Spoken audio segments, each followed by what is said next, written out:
Dumako naman tayo sa mundo ng entertainment, late gift para naman sa kanyang mga fans ang bagong kantang inilabas ni Kapuso star Jenilyn Mercado na pinamagatang hindi pa rin sapat. At ang K-pop group na Blackpink may regalo rin para sa kanilang Blinks na ipinasilip ang kanilang nalalapit na comeback concert tour. Alamin ang detalye sa balitang entertainment hatid ni Sam Martos.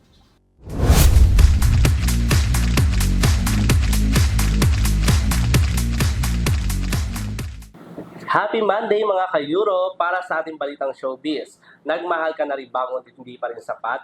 Pwes, para sa mga broken-hearted dyan, hindi ka nag-iisa. Dahil tiyak na makaka-relate ka sa bagong kanta ng actress na si Jenilyn Mercado, ang kanyang bagong ballad song na pinamamagatang hindi pa rin sapat.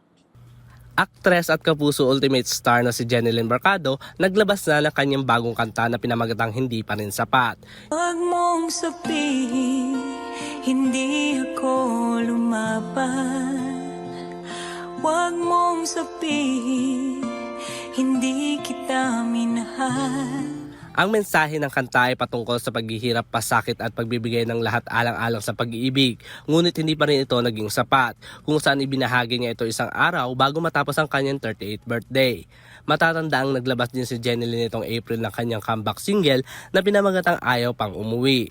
Mapapakinggan naman ang kanyang bagong kanta sa lahat ng streaming platform. Samantala, aabangan naman si Jenilyn sa kanyang pagbabalik telebisyon kung saan bibida ito sa action drama na Sanggang Dikit. Samantala, excited naman ang ilan sa mga Blinks dahil inilabas na ng grupong Blackpink ang title na kanilang nalalapit na concert tour. Inanunsyo na ng Blackpink ang bago nilang title para sa kanilang nalalapit na concert tour na pinamagatang Deadline. Sa kanilang social media account, ibinahagi nilang isang larawan na may caption na Blackpink World Tour Deadline, kung saan kinabibilangan ito nila Jisoo, Jennie, Rose at Lisa. Matatandang inilabas na nila ang initial date at venue ng kanilang nalalapit na concert sa pamamagitan ng isang teaser, kabilang na dito ang mga bansang goyang Los Angeles, Chicago, Toronto, New York, Paris, Milan, Barcelona, London at Tokyo. Samantala, excited naman ang kanilang mga tagahanga sa kanilang nalalapit na concert. At yan ang balitang entertainment. Muli ako si Sam Martos.